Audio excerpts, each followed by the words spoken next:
5 signs of maturity. Para sa akin, maturity is a transformational process. Everyday meron tayong panibagong natututunan and everyday nag-i-improve ang character natin. Number 1 is mas madalas ka nang magpatawad ng ibang tao. Kapag meron nagawa ang ibang tao sa'yo na hindi mo nagustuhan or hindi aligned sa mga values mo, mas nagpapatawad ka na ngayon.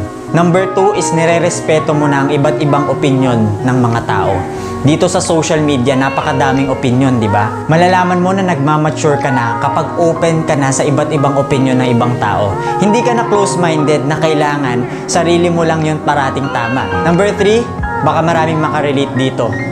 Hindi ka na namimilit ng ibang tao para mahalin ka and hindi ka na naghahabol. Mas naiintindihan mo na ngayon kapag may mga taong hindi ka gusto or kapag may mga taong hindi sila attracted sa'yo. Number 4 is you don't judge easily. Hindi ka na masyadong reactive sa iba't ibang opinion ng ibang tao. Instead, ang ginagawa mo is tinitingnan mo ang perspective nila. And number 5, hindi mo na dinedepende ang happiness mo sa ibang tao or sa ibang bagay. Dahil alam mo that your inner self is already enough para maging masaya ka.